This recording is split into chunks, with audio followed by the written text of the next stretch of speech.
eran tres predicaciones en una y terminaba uno y seguía el otro, terminaba uno y seguía el otro. Y, y bueno, eso fue durante toda una semana. Esos son eh, dos hermanos que estaban en ese tiempo, creo que ahora ya no están, o uno de ellos por lo menos no está. Es uno de los que participaron en la matanza de los 5 misioneros, ellos dos, eran jovencitos. Y ellos nos contaron más o menos la historia de cómo fue. Ellos después eh, pasaron a ser líderes de la iglesia, son ancianos, ancianos de la iglesia ahí en ese lugar. Y ellos después nos contaron y nos decían, nosotros queremos ir a predicar a otro lugar, donde todavía no ha sido evangelizado y donde no se ha entrado, la gente todavía anda sin ropa adentro, más adentro de la selva. Y si nos matan, a nosotros no nos importa porque nosotros lo que queremos es ir a predicar la palabra de Dios. Y el último día se terminó ahí en la playa, se hizo una reunión especial ahí en la misma playa. Esa es, esa es la playa, yo no sé cómo aterrizaban una avioneta ahí los misioneros, pero la aterrizaban. eh, en ese lugar. Y ahí fue donde fue la matanza de los cinco misioneros. Y ahí a la salida de la iglesia también hay una placa conmemorativa en memoria de los 5 misioneros. Ahí está Gene Elliott, Pete Fleming, Ned Macaulay, Nate Saint y Roger Juderian. Ahí dice quienes sacrificaron sus vidas en este lugar el 8 de enero de 1956 para el desarrollo del Evangelio de nuestro Señor Jesucristo. Así que eso es rápidamente, para que no nos tome más tiempo, eh, lo que, lo que era más o menos el ministerio que hacíamos allá. Bueno, después yo estuve trabajando en radio con David Logacho y todo eso, produciendo programas que hasta ahora lo seguimos produciendo. Un programa para niños hacemos ahora, que se llama Palabras de Amor, junto con mi esposa y sale por algunas emisoras por BBN. Yo no sé si ustedes tienen BBN ahí, pero sale por BBN cada día sábado. Bueno, vamos a seguir adelante y hoy día vamos a continuar entonces y vamos a seguir ahora en Santiago capítulo 2. Santiago capítulo 2 y vamos a tener la lectura del capítulo entonces. Vamos a leer Santiago capítulo 2. Va a aparecer ahí para que todos lo vean. Dice así, Santiago 2:1. Hermanos míos, que vuestra fe en vuestro glorioso Señor Jesucristo sea sin acepción de personas. Porque si en vuestra congregación entra un hombre con anillo de oro y con ropa espléndida, y también entra un pobre con vestido andrajoso, y miráis con agrado al que trae la ropa espléndida y le decís, siéntate tú aquí en buen lugar, y decís al pobre, estate tú allí en pie, o siéntate aquí bajo mi estrado. ¿No hacéis distinciones entre vosotros mismos y venís a ser jueces con malos pensamientos? Hermanos míos amados, oíd, ¿no ha elegido Dios a los pobres de este mundo para que sean ricos en la fe y herederos del reino que ha prometido a los que le aman? Pero vosotros habéis afrentado al pobre. ¿No os oprimen los ricos y no son ellos los mismos que os arrastran a los tribunales? ¿No blasfeman ellos el buen nombre que fue invocado sobre vosotros? Si en verdad cumplís la ley real conforme a la Escritura, amarás a tu prójimo como a ti mismo, bien hacéis. Pero si hacéis acepción de personas, cometéis pecado y quedáis convictos por la ley como transgresores. Porque cualquiera que guardare toda la ley, pero ofendiere en un punto, se hace culpable de todos. Porque él dijo, no cometerás adulterio. También ha dicho, no matarás. Ahora bien, si no cometes adulterio, pero matas, ya te has hecho transgresor de la ley. Así hablad y así haced como los que habéis de ser juzgados por la ley de la libertad. Porque juicio sin misericordia se hará con aquel que no hiciere misericordia, y la misericordia triunfa sobre el juicio. Hermanos míos, ¿de qué aprovechará si alguno dice que tiene fe y no tiene obras? ¿Podrá la fe salvarle? Y si un hermano o una hermana están desnudos y tienen necesidad del mantenimiento de cada día, y alguno de vosotros les dice, id en paz, calentados y saciados, pero no les dais las cosas que son necesarias para el cuerpo, ¿de qué aprovecha? Así también la fe, si no tiene obras, es muerta en sí misma.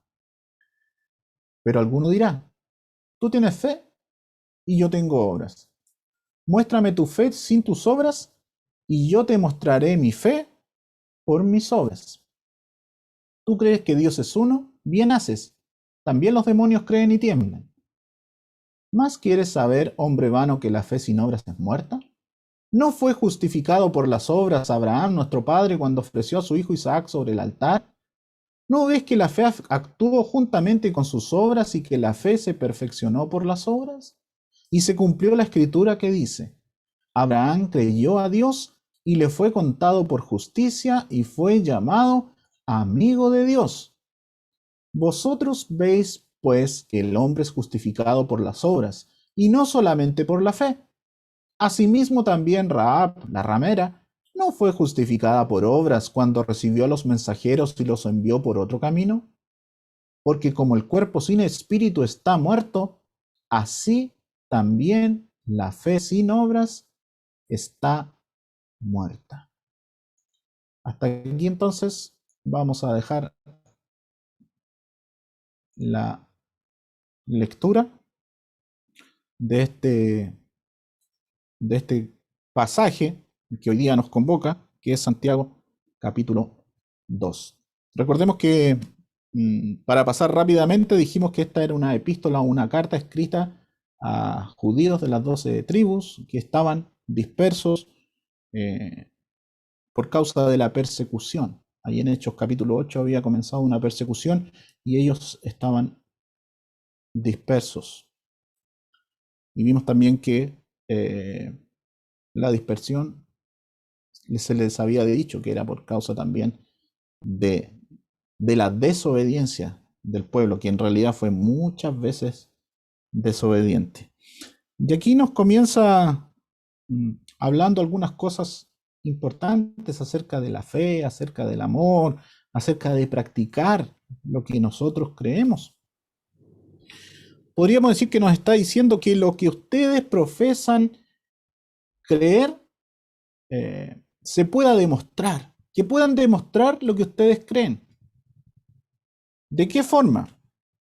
Primeramente, sin hacer acepción de personas, sin mostrar parcialidad, sin mostrar favoritismos por uno que por otro.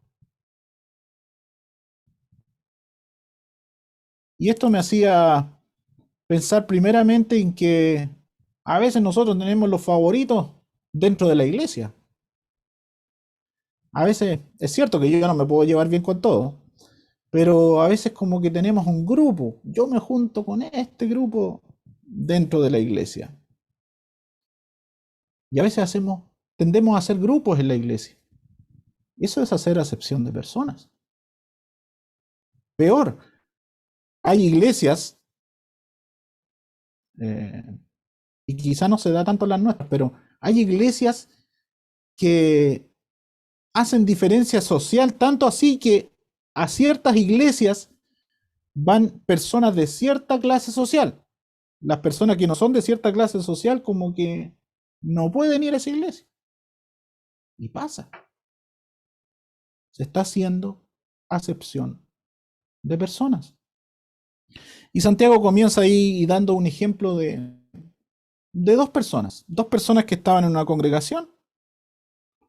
Llega una persona, dice una con un anillo de oro, en ese tiempo eran varios anillos los que se usaban en realidad para dar a entender la clase social a la que se pertenecía. Con ropa espléndida. O sea, nosotros podríamos decir en nuestros días, a ver, si a la iglesia llega alguien bien arreglado, bien vestido, con un buen auto, una persona que habla bien, que se le entiende todo, que habla clarito, que se nota que es una persona a lo mejor estudiada o que es conocedor y que tiene cierto roce, cierta clase. Y por el otro lado, llega una persona que no es tan así, ¿cierto? que a lo mejor llega mal vestida, que a lo mejor le cuesta expresarse, que a lo mejor hasta no huele bien, podríamos decir. Y eso es lo que le está diciendo acá. Entonces, ¿qué están haciendo? Al que viene bien, lo ponen, siéntate adelante, vamos para allá, siéntese adelante. Y al otro, lo dejamos atrás, paradito, o sentado en el suelo. Ahí dice, la idea es como en un lugar bajo. Lo dejamos ahí en el suelo. ¿Qué, qué estamos haciendo? ¿Qué están haciendo? ¿Están haciendo aquí, dice, acepción de personas cuando entra alguien a la iglesia? O cuando nos toca ir donde una persona, uy, vienen los ancianos y nos dicen, hermano, ¿sabe qué, hermano? Hay que visitar a tal persona. ¿Usted podría ir? Y nosotros sabemos que esa persona a lo mejor tiene un buen pasar, vamos a ir a la casa de él, nos vamos a tomar once, nos va a servir. Yo voy. Se pelean para ir. Pero cuando dice hay que ir donde de otro hermano, y a lo mejor esa persona no es tan, o visitar a alguien, y esa persona a lo mejor no tiene tanto, que a lo mejor somos nosotros los que tenemos que llevarle algo. Si no nos gusta ir a los dos de la misma forma, estamos haciendo acepción de personas. Estamos haciendo distinción. ¿No ha elegido Dios a los pobres de este mundo para que sean ricos en la fe? Estamos siendo clasistas. Estamos demostrando que nuestros valores como creyentes no están tan bien. Estamos, en cierto modo, siendo un poco falsos porque predicamos algo que no ponemos en práctica en nuestra vida. No estamos obrando de acuerdo a lo que profesamos o a lo que decimos ser. Estamos deshonrando al pobre. Es algo de eso que Dios no lo hace.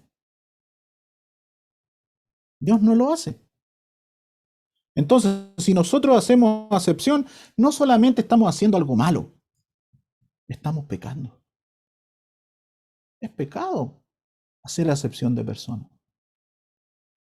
Y cualquier tipo de diferencia que nosotros hagamos es como que estuviésemos negando la fe porque el Señor no la hizo. Y no nos enseña a hacerlo, todo lo contrario. Ahora, ¿los ricos pueden conocer al Señor? Claro que pueden conocerlo. ¿Es más difícil? Seguramente que sí. Dice este versículo, a ver, creo que es este. Más fácil es pasar un camello por el ojo de una aguja que entrar un rico en el reino de Dios. Bueno, y ahí no vamos a explicar mucho, pero hay muchas explicaciones para el ojo de la aguja. Algunos piensan que era una puerta que había que pasar agachado ahí en Jerusalén. Otros piensan que es otra idea, otros lo ven textual, pero es difícil, no imposible, pero es difícil. Pero ¿a qué somos llamados nosotros? Miren lo que dice ahí 1 Corintios 1:26. Pues mirad, hermanos, vuestra vocación, que no sois muchos sabios según la cara, ni muchos poderosos, ni muchos nobles, sino que lo necio del mundo escogió Dios para avergonzar a los sabios, y lo débil del mundo escogió Dios para avergonzar a lo fuerte, y lo vil del mundo y lo menospreciado escogió Dios, y lo que no es para deshacer lo que es, a fin de que nadie se jacte en su presencia. Que nadie se jacte en su presencia.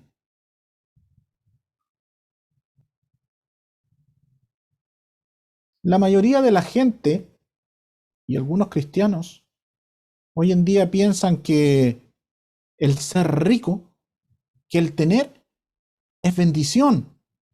Hay mucha gente que piensa eso. Y el que tiene menos, que es pobre, es maldición. Pero no es así. Los ricos generalmente son pobres porque confían en sus riquezas. Y eso se les puede ir en cualquier momento. Esa es la pobreza más grande, confiar en lo que se tiene.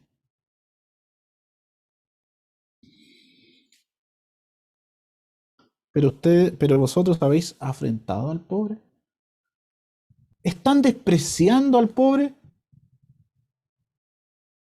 frente al rico? Pero ¿quién es el que los aflige? Eso les está diciendo ahí. ¿Quién es el que los aflige a ustedes? El que los oprime, el que los lleva a los tribunales. Es el rico. Ellos son los que insultan a Dios. Ellos. Ustedes dicen que es su Dios al cual pertenecen. Y aquí habla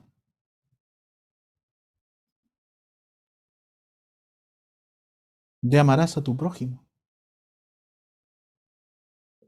Amarás a tu prójimo. Si en verdad cumples la ley real conforme a la escritura, amarás a tu prójimo como a ti mismo. Este es el principal y gran mandamiento. Amarás a tu prójimo como a ti mismo. Podríamos decir, es el resumen de la ley. Amarás a tu prójimo como a ti mismo.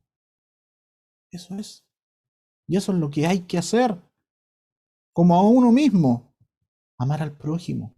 Tenga o no tenga. Como decía, si nosotros estamos haciendo acepción de personas, como dice ahí el versículo 9, cometéis pecado. No tiene otro nombre. Pecado. Nada más que eso. Después siguen los versículos 10 y 11. Cualquiera que guardare la ley, podríamos decir la norma, pero ofendiere en un punto. Y esto no quiere decir que uno vaya a ser salvo por seguir la ley, ya que Romanos 3:20, como dice ahí, ya que por las obras de la ley, ahí lo saqué, ya que por las obras de la ley ningún ser humano será justificado delante de él, porque por medio de la ley es el conocimiento del pecado. Nadie se justifica por cumplir la ley. Por la ley nosotros sabemos que estamos mal. Incluso hoy día nosotros en la ley podemos ver que estamos mal. Pero por cumplir la ley nadie se justifica. Nadie puede ser justificado ante Dios. La gente que dice yo voy a cumplir tal y cual cosa y voy a hacer obras para salvarme, no. Por las obras de la ley ningún ser humano será justificado. Si hay alguien aquí que piensa que se puede salvar, que aún no ha creído, pero piensa que se puede salvar por sus obras, no es así. Porque también, si uno infringe solamente en una parte de la ley, se hace culpable de todo. Pero ¿saben qué? El adúltero, el homicida, el que miente, el que roba, el que deshonra a los padres, todos son pecadores. Y el ofender en un punto hace culpable de todo. Entonces, ¿qué debemos hacer nosotros? ¿Qué debemos hacer como hijo de Dios? Algo muy fácil, muy fácil de decir. Demostrar lo que decimos creer. Vivir de acuerdo a lo que profesamos. Ahora no estamos bajo la ley de la esclavitud, sino bajo la ley de la libertad.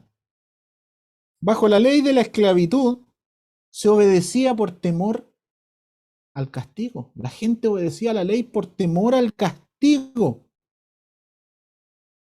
Bajo la ley de la libertad, que es la gracia de Dios que tenemos hoy día, obedecemos por amor al que nos dio la libertad. Esa es la diferencia. La ley de la esclavitud se obedecía por temor al castigo. La ley de la libertad se obedece por amor al que nos dio esa libertad cuando creímos. Ahora, como hijo de Dios, ¿qué me motiva a mí a ser obediente? Pensando en estas dos leyes como hemos visto. ¿Qué me motiva a obedecer? ¿El castigo o el amor?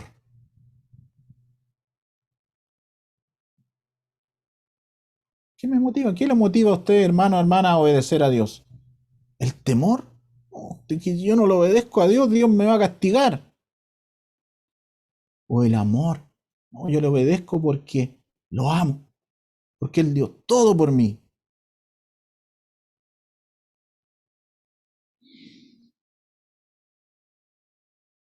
Seguimos adelante, llevamos versículo 13. El que sea misericordioso, así será Dios con él. Eso es lo que está diciendo ahí. El que sea misericordioso, así va a ser Dios con él. Al contrario será con el que no sea misericordioso. Pero Dios prefiere la misericordia que el juicio. Y aquí como que se divide este capítulo, hablando primero de la fe y el amor. ¿Estamos siendo imparciales en nuestra vida? ¿Cómo estamos actuando? ¿Tratamos de la misma forma al que tiene como al que no tiene o al que tiene menos? Ahora, ¿cómo en nuestro trato incluso con los que no son de nuestra misma raza o de nuestro mismo país? Nosotros tenemos aquí hermanos que han venido de otros países. Yo también he sido migrante en otro país. ¿Cómo estamos tratando a los que vienen de otro lado? ¿De la misma forma? No le voy a preguntar a los que han venido de otro lado cómo lo han tratado ustedes, o si se han sentido que no nos han tratado igual. Pero ¿cómo tratamos nosotros? No solamente a los que tenemos aquí, sino que a los que tenemos en el trabajo y en todos lados. Recordemos que tenemos que demostrar lo que decimos creer. Y nosotros a los hermanos mismos, a los hermanos más cercanos, ¿les damos el mismo trato? Y esto da para mucho hablar.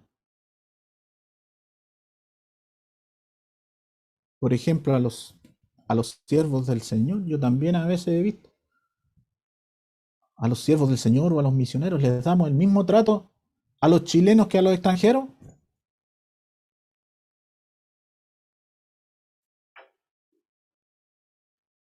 Seguimos adelante, versículo 14. La primera parte era como fe y amor, la segunda es también importante, fe y obras. El pecador es salvo por fe, ¿cierto? ¿Qué dice este conocido pasaje de Efesios? ¿Dónde lo tenemos? Efesios 2:8. Porque por gracia sois salvos por medio de la fe, y esto no de vosotros, pues es don de Dios, no por obras, para que nadie se gloríe. El pecador es salvo por fe. Por lo tanto, el creyente debe andar por fe. Segundo a los Corintios 5:7 dice, porque por fe andamos, no por vista. Ahora, sin fe es imposible agradar a Dios. Dice Hebreos 11:6, pero sin fe es imposible agradar a Dios, porque es necesario que el que se acerca a Dios crea que le hay y que es galardonador de los que le buscan. Entonces, tenemos que el pecador es salvo por fe. Nosotros hemos sido salvos, los que somos creyentes hemos sido salvos por fe. Por lo tanto, como creyentes, ahora que ya lo somos, tenemos que andar por fe. Porque sin fe es imposible agradar a Dios. Y lo más importante, todo lo que no proviene de fe es pecado. Romanos 14:23 dice, porque el que duda sobre lo que come es condenado porque no lo hace con fe, y todo lo que no proviene de fe es pecado. Todo lo que no proviene de fe es pecado.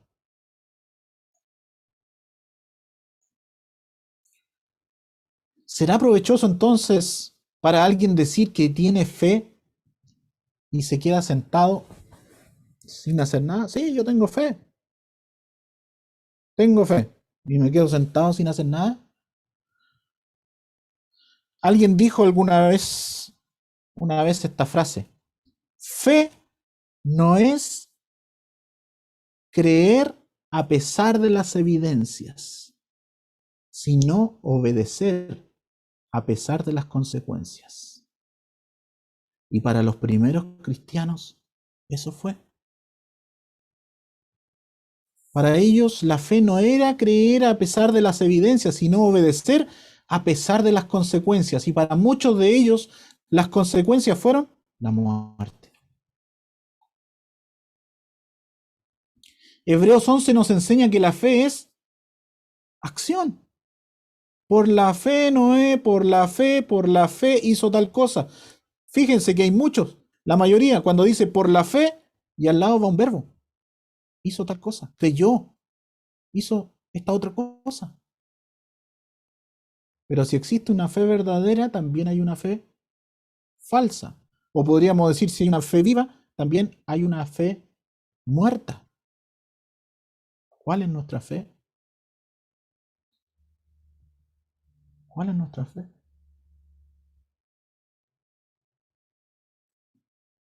Nos salvó no por obras de justicia, dice Tito 3:5.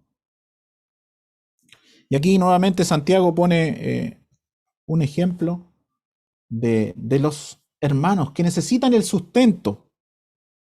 Hermanos que necesitan el sustento necesario, que no tienen vestimenta, que no tienen con qué calefaccionarse. Y si alguien va y le dice, ¿sabes qué? Es más o menos como lo diríamos en nuestros días. Yo trato siempre de cómo hacerle entender a la persona, hacerle recapacitar, hacerle fácil que lo entienda. Es como decirle a una persona que necesita vestimenta, que necesita abrigo, que necesita un montón de cosas, que necesita comida. Ya, te falta. Bueno, voy a orar por ti. Y no hacemos nada. Voy a orar para que el Señor te ayude y te dé algo. Y lo dejamos hambriento como llegó. Lo dejamos desnudo, como dice ahí, desnudo, con poca ropa, desabrigado como llegó. No, no podemos ser así. En Gálatas 6:10 dice, así que según tengamos oportunidad, hagamos bien a todos y mayormente a los de la familia de la fe. Tenemos que ayudar a todos, mayormente a nuestros hermanos, pero ayudar a todos.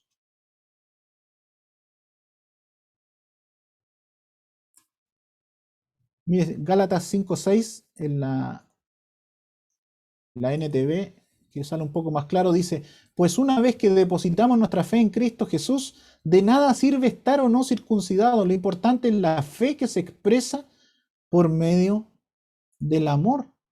Eso es lo importante, la fe que se expresa por medio del amor. La fe es práctica. Si uno dice haber creído y no lo está demostrando, puede ser que solamente sea un convencido. Es práctica. El que predica y no practica, como se dice, tiene una fe muerta. Y los siguientes versículos siguen hablando como una interpelación a una persona.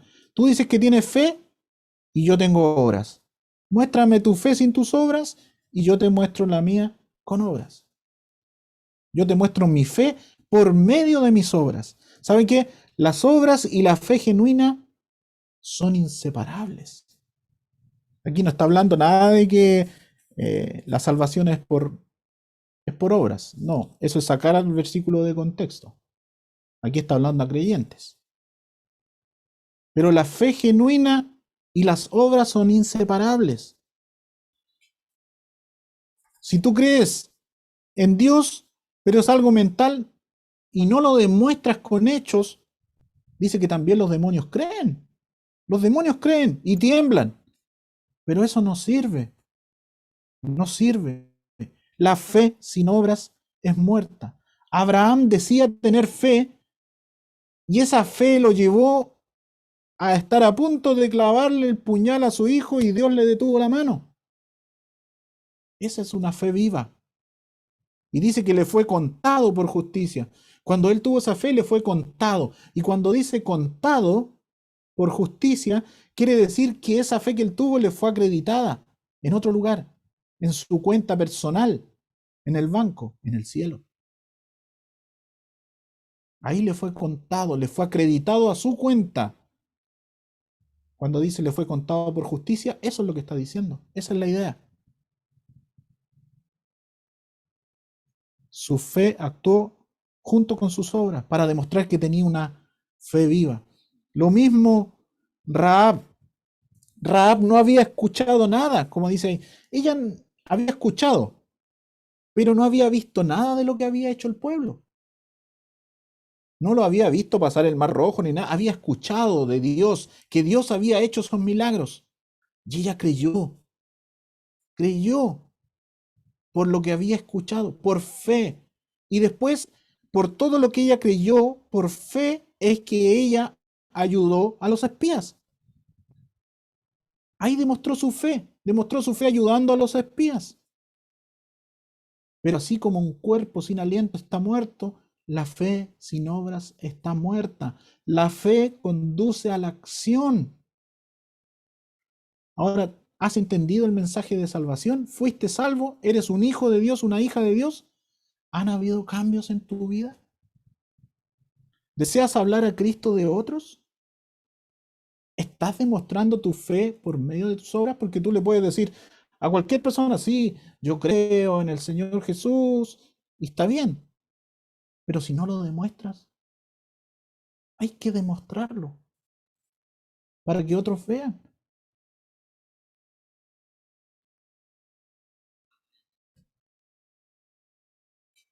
Se dice que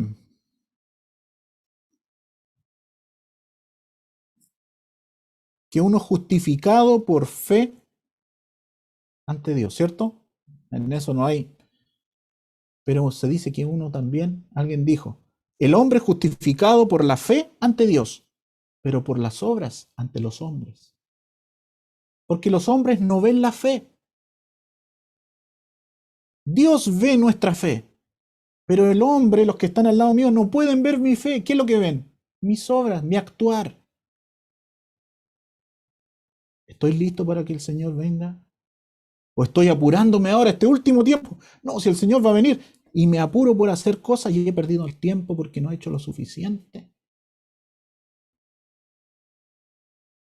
Termino con estos versículos. Que pensemos en esto. Examíname, oh Dios, y conoce mi corazón. Pruébame y conoce mis pensamientos. Y ve si hay en mí camino de perversidad. Y guíame en el camino eterno. Que el Señor nos ayude a demostrar esa fe que tenemos por medio de nuestras obras, para que otros puedan conocer al Señor como su Salvador. Oremos. Gracias te damos, Padre, por este tiempo. Gracias por esta oportunidad de abrir tu palabra. Ayúdanos, oh Dios, a poder demostrar nuestra fe por medio de las obras. La gente no puede ver nuestra fe, pero puede ver lo que hacemos en agradecimiento, en amor a ti. Gracias te damos, Padre, por este tiempo tan hermoso que podemos disfrutar con los hermanos. Y te agradecemos. Bendícele a cada uno de los que han estado y ayúdales. Te pedimos todo esto en el nombre del Señor Jesús. Amén. Gracias, hermano.